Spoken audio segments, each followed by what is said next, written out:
जय भीम नवोदय साथियों। दोपहर में कनेक्शन इंटरप्ट हो गया था, तो जो बातें कर रहे थे वो कल सुबह हम लोग किया जाएगा। अभी मैं साहब की एक पुस्तक पढ़ रही थी, साहब के जीवन के बारे में। उसको पढ़ के इतनी प्रेरणा मिल रही थी कि चाहे लॉकडाउन हो या कोई भी किसी तरीके की विपत्ति हमारे ऊपर पड़े, लेकिन हम लोगों को काम करना बंद नहीं करना चाहिए, किसी भी सूरत में नहीं करना चाहिए काम बंद। तो साहब के जीवन का वो एक छोटा सा डिस्क्रिप्शन है, वो मैं आपसे शेयर करूंगी। और ये जानिए आप कि किस तरीके से हमारे युवा बच्चे केवल चमचा बन करके रह जा रहे हैं। साहब का नाम भले ले रहे हैं, लेकिन वो कभी भी साहब के मिशन, मूवमेंट और उनकी मेहनत को कभी नहीं परख पाएंगे, जान पाएंगे। नहीं तो उनको केवल नेता बनने का चस्का लगा हुआ है, वो कभी कार्यकर्ता बन करके रहना नहीं चाहते। और जो कार्यकर्ता नहीं बन सकता वो कभी भी नेता नहीं बन सकता। साहब का जो पहला एक सपना था, बहुत बड़ा सपना साहब का था, जो पहला बहुजन अखबार निकालने का, एक अपना मीडिया निकालने का। जैसा हम सब अभी देख रहे हैं कि जो वर्तमान मीडिया है उसको गोदी मीडिया कहा जाता है और तमाम तरीके का नाम उसको दिए जा रहे हैं। तो इस प्रकार से मान्यवर साहब इस खतरे को पहले ही भाप गए थे कि क्योंकि वो उनकी रैलीज़ को वैसे भी कवर नहीं करते थे। वो समझ गए थे कि ये लोग हम बहुत मनुवादी हैं और इस तरीके से हमें केवल अपना एक अखबार अगर हम शुरू कर ले जाएं तो हम एक बहुत तबके तक अपनी बातें, अपनी विचारधारा का संचार कर सकते हैं। और इसी उद्देश्य से साहब कांसीराम ने 30 अप्रैल 1984 यानी 30 मार्च 1984 को बहुजन टाइम्स नाम का एक दैनिक अखबार निकालने का प्लान किया कि उस दिन इसका हम उद्घाटन करेंगे। 14 अप्रैल 1984 को मान्यवर कांशीराम साहब ने बहुजन समाज पार्टी का गठन किया। और 30 मार्च को मान्यवर साहब का सपना था बहुजन टाइम्स नाम के अखबार को निकालने का। और उसके लिए मान्यवर साहब बिल्कुल दिन रात एक किए हुए थे। और ये अखबार नागपुर से प्रकाशित होना था प्रथम बार। और नागपुर में जो जिन्होंने जिम्मेदारी ली थी उनका नाम था माननीय भीमराव वैद्य जी। संपादन की जिम्मेदारी आपने ही ली। और मान्यवर साहब बराबर इनके टच में रहते थे और रोज़ आना फ़ोन करके इनसे बात करते थे और पूछते थे कि क्या क्या डेवलपमेंट चल रहा है बराबर से। और जो भीमराव जी थे, भीमराव वैद्य जी, उन्होंने पूरा उसका लेआउट बनाया, प्रिंटिंग का सब कुछ, सारा काम देख रहे थे। मान्यवर साहब इस बात को मानते थे कि ये हमारे बहुजन समाज, बहुजन मिशन को आगे बढ़ाने में एक बहुत बड़ा सहायक हो सकता है, एक बहुत बड़ा साधन हो सकता है ये अखबार। तो प्रकाशन को केवल 5 दिन रह गए थे तो मान्यवर कांशीराम साहब नागपुर आ गए। और नागपुर आ करके और वहाँ पे प्रकाशन होना था और उसका समारोह भी होना था। तो दूर दराज से लोग भी पहुँच चुके थे। और साहब जैसे वहाँ पहुँचे और जैसे ही पहुँचे तुरंत ही कार्यकर्ताओं की उन्होंने बैठक ली। बिल्कुल आराम नहीं किए, तुरंत कार्यकर्ताओं की बैठक ली और जो प्रकाशन समारोह होना था उसका पूरा जायज़ा लिया। और कार्यकर्ताओं से कहा कि हमें समय से पहले इस अखबार को प्रिंट करना है। तो मनुवादी शक्तियाँ कोई भी व्यवस्था निर्माण कर सकती हैं हमको रोकने से, इसलिए हमको परिश्रम करने में कोई भी कसर नहीं छोड़नी है। मैं आज से यहीं रहूँगा 5 दिन तक और लगातार अखबार की जो भी डेवलपमेंट है, जो अखबार की प्रिंटिंग में जो भी प्रोग्रेस हो रही है, उसमें जो भी काम हो रहा है वो सब मैं अपनी निगरानी में स्वयं देखूंगा। सारे कार्यकर्ता बहुत दंग रह गए कि अभी इतनी दूर से आए हैं, थक के आए हैं और एकदम आराम नहीं किया और तुरंत वो मीटिंग लेने पे आ गए। तो साहब ऐसे नेता तो थे नहीं कि एक जगह बैठ करके हुक्म दें, हाँ तुम ये करो, तुम ये करो, तुम ये करो, जैसा आजकल बहुत सारे नेता लोग और बहुत सारे चमचा लोगों को आप देख रहे हैं। ऐसा तो था नहीं। सब बहुत साहब के पहुंच जाने से कार्यकर्ताओं में भी बहुत ऊर्जा का संचार हुआ। वो सब भी फटाफट सब काम में लग गए। और साहब कांशीराम बेसिक प्रकाशन में बहुत सारी मतलब परेशानियां आ रही थी, लेकिन साहब क्योंकि पहुंच गए थे, सारी परेशानियां बहुत मतलब जैसे आराम से जो है निपटती चली जा रही थी। और कामठी रोड में प्रेस थी, उसी प्रेस में उसका प्रकाशन होना था। और साहब वहाँ पे आ गए और जब से मतलब पूरे टाइम वहीं पर मौजूद रहे, एक पल के लिए भी वहाँ से हिले नहीं। 8-8, 10-10 घंटे खड़े होकर के वो प्रेस में स्वयं जो है काम का पूरा मुआयना करते थे। और जब लोग उनको विश्राम करने के लिए कहते थे तो बस कुर्सी एक पड़ी रहती थी वहाँ पे, उसी कुर्सी पे बैठ के बस आधा घंटा ऐसे बस आंख मूंद के थोड़ा सा आराम कर लेते थे और उसके बाद फिर वापस काम करने लगते थे। अरे भाई काम काज सही चल रहा है ना, सब कुछ सही चल रहा है ना? कार्यकर्ता, हाँ साहब सब कुछ चल रहा है, आप एकदम आराम कीजिए। पूरा सम्मान करते थे साहब। और सुबह से शाम तक उनकी पूरी दौड़ धूप ऐसे ही रहती थी।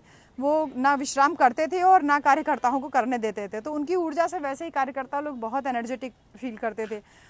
काम की व्यवस्था में दिन कैसे बीत जाता था पता ही नहीं चलता था। इस तरीके से 4 दिन बीत गए और 4 दिन साहब कांशीराम प्रेस में ही मौजूद रहे। ना खाने पीने की चिंता और ना ही उन्होंने कोई आराम करने की चिंता की। और फिर नया उत्साह, नई चेतना के साथ में जो है थोड़ा बहुत आराम करते थे और फिर वो काम में लग जाते थे।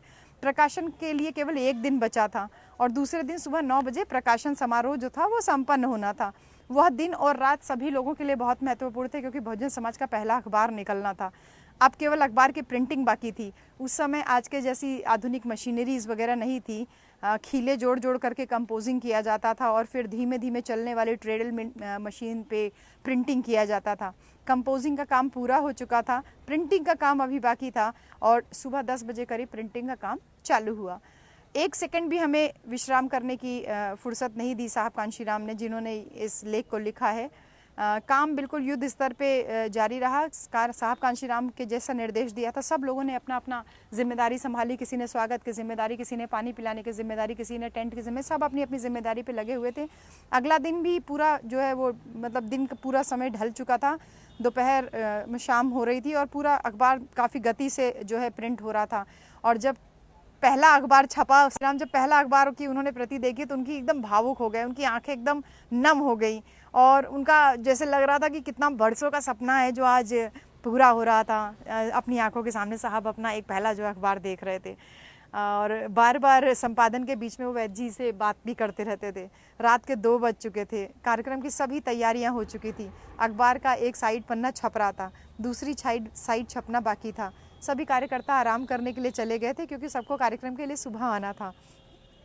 प्रेस में प्रिंटर्स के लोगों के साथ मान्यवर कांशीराम के साथ में वैद्य जी भी, यानी जो संपादक था वो उपस्थित था, मान्यवर साहब थे और जो प्रिंटिंग में जो लोग लगे थे वो लोग थे। रात के 2 बजे वैद्य जी ने कहा, साहब आप भी विश्राम कर लीजिए, काम तो हो चुका है, सुबह 10 बजे प्रकाशन के लिए तैयार होकर आ जाइएगा। अरे अरे भाई, अभी अखबार का दूसरा पन्ना छापना तो बाकी है, अभी तो एक ही तरफ अखबार छपा है, उसकी छपाई शुरू कर दो, फिर आराम करेंगे। साहब ने कहा।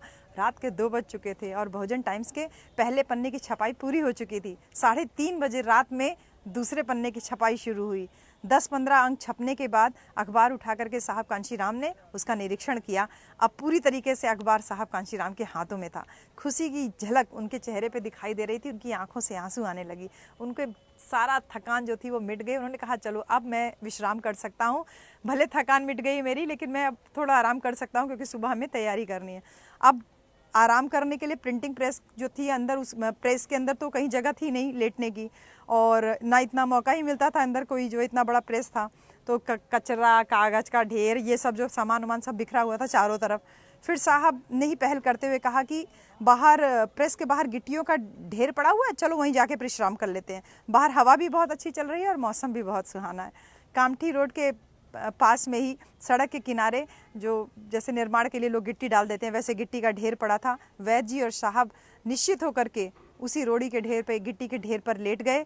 5 दिनों से नींद नहीं ली थी, काम के जोश में विश्राम की भी फुर्सत नहीं मिली, लेकिन अब मंजिल बिल्कुल सामने थी। थोड़े ही घंटे के बाद प्रकाशन समारोह शुरू होना था। अब थकान जो है एकदम चरम सीमा पे थी, आंखें एकदम बोझिल होने लगी थी। थोड़े ही मिनटों में साहब कांशीराम उस रोड़ी पे खुली गिट्टी पे सो गए, बहुत गहरी नींद में। ना चादर बिछाई, ना ओढ़ने के लिए कुछ था वहाँ पर। मंजिल की धुन में चलने वाले इस राही को साहब कांशीराम उस खुली रोड़ी पे ऐसे सो गए। उन्हें बिल्कुल भी होश नहीं था, थकान की वजह से उन्हें पता भी नहीं कि मिट्टी वो रोड़ी जो है वो चुभ रही है, गिट्टी जो है वो चुभ रही है। ज़मीन का बिछौना था, आसमान की चादर थी, ना साहब ने कुछ बिछाया था ना वहाँ ओढ़ने के लिए कुछ था। सुबह 5 बजे बाकी कार्यकर्ता जब तैयार होकर के प्रेस की तरफ आए तो साहब देखे एकदम बेखबर, साहब और वैद्य जी एकदम बेखबर रोड़ी पे एकदम वैसे ही सो रहे थे जो गिट्टी पर। आवाज़ देकर के उनको जगाया। साहब जगे और एकदम खुशी वाली मुद्रा में थे, थकान मिट चुकी थी। सुबह के कार्यक्रम के लिए सब तैयार होकर चल। इतनी मेहनत की थी साहब कांशीराम ने, तब अपना पहला अखबार निकाल पाए थे। और आजकल के युवा लोगों को देख लीजिए, सिर्फ चंद जो है मनुवादी लोगों के फेर में आ गए, उनकी बातों में आकर के। आपने कैसे साहब कांशीराम के मिशन मूवमेंट को हाईजैक करने के लिए सोचा भी, आपने कैसे साहब कांशीराम का नाम लेने के लिए भी सोचा। आप एक मिशन मूवमेंट नहीं चला पाए साहब कांशीराम के जैसा, और अपने आप को आप साहब कांशीराम का उत्तराधिकारी बोलने की हकदार बना ले रहे हो। हाँ, ये कैसे हिम्मत पड़ जा रही है आप लोगों की। कभी साहब कांशीराम के जीवन को पढ़िए, तब बहुजन समाज के जो युवा बच्चे हैं उनको दिग्भ्रमित करने का प्रयास कीजिए। मेरा सभी युवा बच्चों से अनुरोध है कि साहब कांशीराम के जीवन का एक एक पन्ना आपके जीवन में इतना ऊर्जा भर देगा, आपको फिर से साहब कांशीराम के संगठन को मजबूत करने के लिए तैयार कर देगा कि आपको मेरे जैसे क्या किसी की भी ज़रूरत नहीं पड़ेगी, आप स्वयं से ही तैयार हो जाओगे। तो रोज़ाना कोई ना कोई एक बात लेकर के मैं आप लोगों के सामने ज़रूर मौजूद रहूँगी। कल फिर सुबह 10 बजे के आसपास मुलाकात होगी। सभी को जय भीम, नमो बुद्धाय, जय संविधान, जय कांशीराम।